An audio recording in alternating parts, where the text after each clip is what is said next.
Welcome to the deep dive. Yeah. Today we're going deep on this guy, Dr. Leonardo Ravier. No, yeah. Have you heard of him? I have. So he's this academic who's kind of like pushing the boundaries in not just one, Right. but 3 different fields. Okay. Psychology, economics, and management. Wow.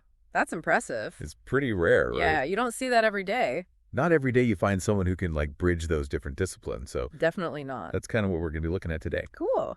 And what makes it even more interesting is that he's described as an outsider scholar.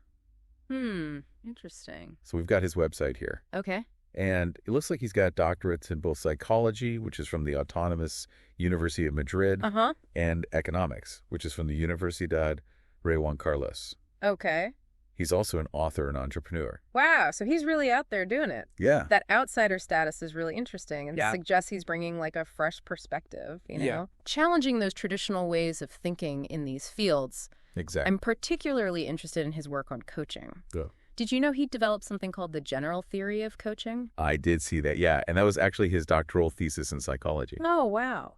So it looks like he's made 3 major contributions to the field of coaching, according to his website. Okay, let's hear it. So first of all, he traced the historical evolution of coaching, Interesting. which a lot of times we don't do. We just focus on the present. Yeah, we do. But understanding like where it came from, its roots, and how it's developed, I think provides a lot of valuable context. Absolutely. And then his second contribution, Okay. he created a systematic scientific framework for understanding coaching.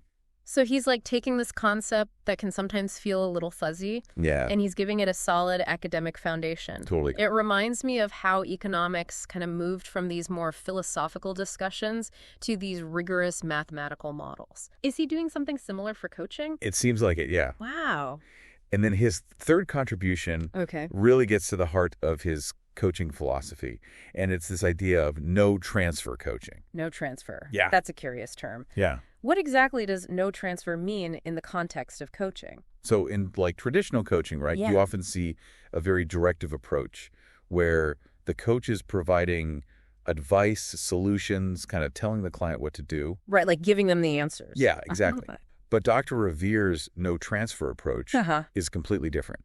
How so? It's about guiding the client to find their own answers, their own solutions, Okay. by tapping into their own knowledge and experiences. So it's less about giving answers and more about facilitating a process of like self-discovery. Exactly. Interesting. And it's really about empowering the client. Okay. It's not about the coach being the expert with all the answers, Gotcha. which is kind of a significant departure from that traditional model. It is, yeah. I can see how that might be unsettling for some people. Yeah. But also, like, incredibly liberating for others. Absolutely. And get this, his work has actually been endorsed by Tim Galway. Oh, wow. Really? Yeah, you know? The creator of the inner game. Yeah, who's considered by many to be the father of the modern coaching movement. Exactly. That's high praise coming from someone like him. It is, yeah. What did he have to say about Dr. Revier's work? Well, he praised Dr. Revier's commitment to client self-reliance, Okay. stating that it encourages people to think for themselves and find their own answers. That's powerful. Yeah. It really speaks to the core of what good coaching should be, helping people tap into their own potential rather than just giving them, a set of instructions. Exactly. I love that. And this focus on self-reliance seems to be a common thread that runs through all of Dr. Revier's work, Okay. even in his approach to management. Interesting. In fact, he wrote a book on it He did? called Self-Management. Cómo implementar la autogestión organizacional utilizando el modelo Canvas. So self-management, instead of that traditional top-down Yeah. hierarchical structure, Yep. he's proposing something much more decentralized. Exactly. Okay. He argues that organizations can be much more effective Right. when individuals are empowered to manage their own work and make decisions. Interesting. It's about moving away from that command and control model that's so prevalent in traditional management. Yeah, for sure. It's a pretty radical idea. It is, yeah. I mean, how do you ensure accountability and coordination Right. in a system where everyone is essentially managing themselves? That's where I guess his book comes in. Okay. He outlines a framework for implementing self-management, Okay. including creating clear goals, defining roles and responsibilities, Right. and establishing systems for communication and feedback. So it's not just about letting everyone do their own thing. Right. It's about creating a structure that supports autonomy and collaboration. Exactly. So I like that. And his work in self-management has also garnered some pretty impressive endorsements. Oh, like who? Doug Kirkpatrick, CEO of D'Artagnan Advisors, Okay. called Dr. Ravier a leading thinker in the field. Wow. He sees this work as being especially relevant as the world, continues to grapple with all this disruption and change.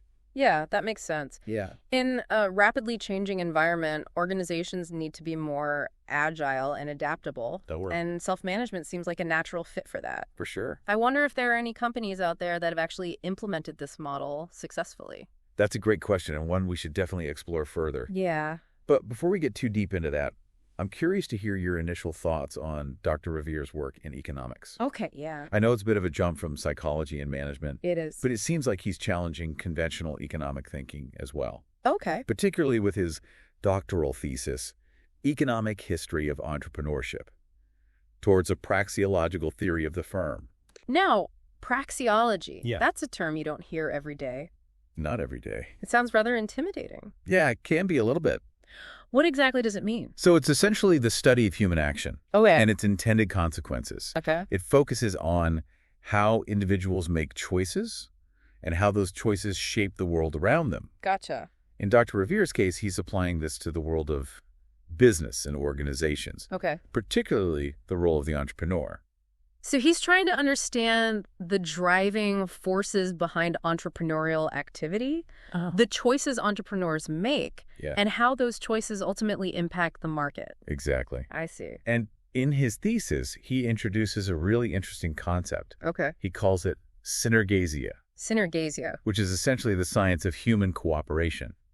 Interesting. He argues that this is like the foundation of how businesses actually function, how they create value and achieve success. So it suggests that businesses aren't just about competition, as we often hear, but rather about collaboration, about people working together to achieve common goals. Precisely. Okay. And he goes even further, challenging the traditional view of the entrepreneur as solely focused on profit maximization. Okay. He argues that entrepreneurs are actually driven by this deeper desire to create, to innovate, to bring people together and build something new. So he's emphasizing the human element within the entrepreneurial function. Yes. The creative and collaborative aspects that go beyond simply seeking financial gain. Exactly.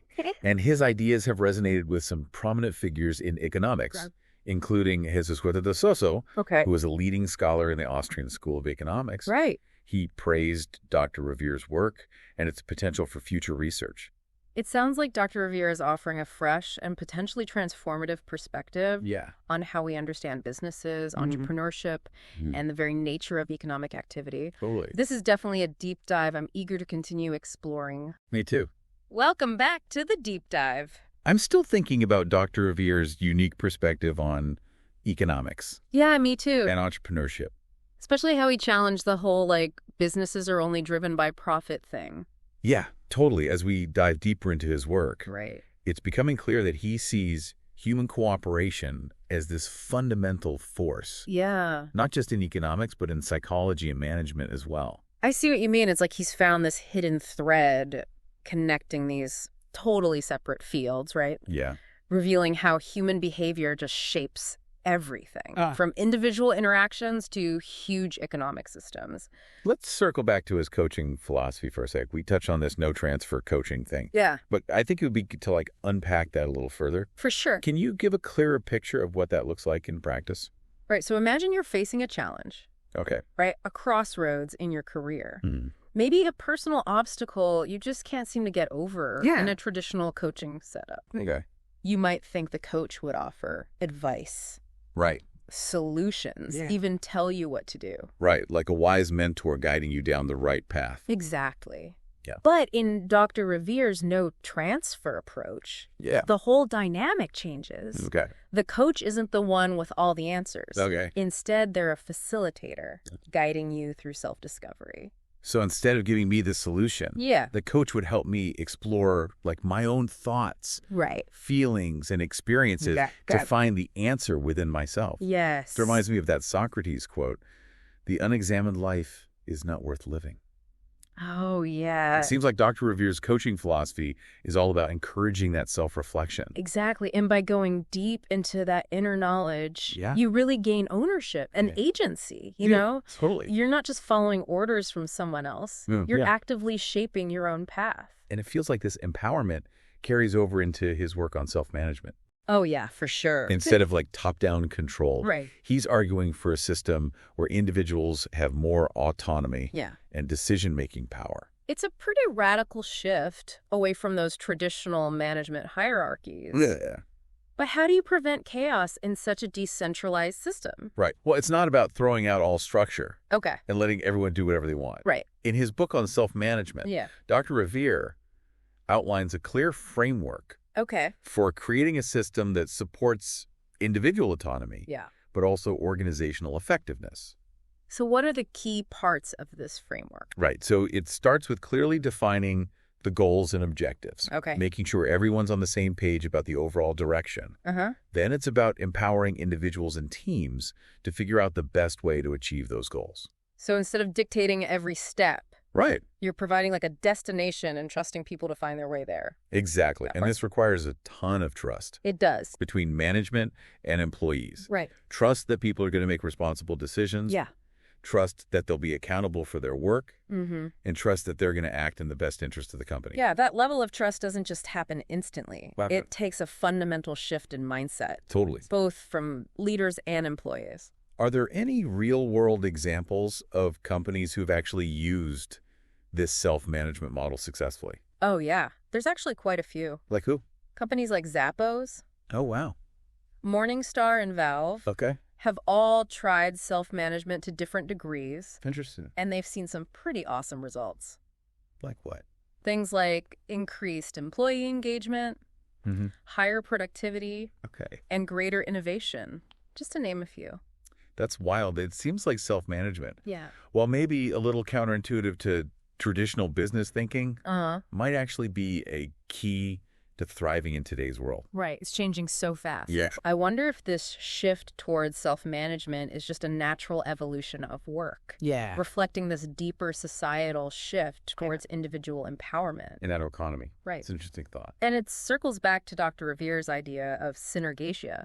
The science of human cooperation. Right. If people are naturally driven to cooperate, to work together towards common goals, then maybe self-management is just tapping into that natural human tendency. It's almost like traditional hierarchies with their top-down control and rigid structures are actually stifling that human capacity for collaboration. Yeah, you could be right. And if Dr. Ravier's work is anything to go by, unleashing that collaborative potential could lead to not just more engaged and productive workplaces, but a more innovative and resilient economy as a whole. That's a powerful vision. Right. And it all comes back to this fundamental belief in human agency. Yeah. The idea that we all have the power to shape our own lives, our organizations, and even our economic systems. So what do we do with this knowledge? Right. How do we take these ideas and actually use them in our own lives and work? That's the big question. It is. It's one thing to understand these concepts in our heads. Right. But it's a whole other thing to actually use them in our day-to-day actions and decisions. That's the question we'll look at as we move to the final part of our deep dive. Okay. Because understanding Dr. Ravier's work is one thing. Yeah. The real challenge and the real opportunity is actually putting these ideas into practice. Welcome back to the deep dive. I feel like we've uncovered so much about Dr. Ravier's work, across these three fields. It's been quite a journey. Yeah. What really stands out to me is how Dr. Ravier is constantly challenging the status quo. Yeah. He's making us rethink these old assumptions about human potential, leadership, and even the nature of economic activity. You're right. From his no-transfer coaching approach. Yeah. That flips those traditional power dynamics to his framework for self-management that's reimagining how organizations are structured, to his concept of synergesia that emphasizes cooperation as like the engine of business. Yeah, he really wants us to think differently. He does. And it's not just theory, it has real-world implications. Yeah. We've seen companies actually using these self-management principles, and it's leading to more engagement from employees and more innovation. It really makes you wonder if embracing these like radical ideas It does. might actually be the key to not just surviving, Right. but actually thriving in our world that's becoming so complex and changing so rapidly. Yeah, I think so too. Okay. But the question for me is, how do we actually bridge the gap between the theory and putting it into practice? Right. That's the million-dollar question. It is. It's one thing to understand these concepts in our heads, Mm-hmm. but it's a whole other thing to actually use them every day Yeah. in our actions and decisions. I think maybe the first step is to cultivate that same sense of curiosity and open-mindedness that Dr. Ravier has. Right. He's not afraid to ask the tough questions, challenge conventional wisdom, explore uncharted territory. We could all benefit from being a little bit more like that. Totally. It's about being willing to question our own assumptions, to get out of our comfort zones, experiment with new ways of thinking and doing. Yes, like that. We might not have all the answers, Right.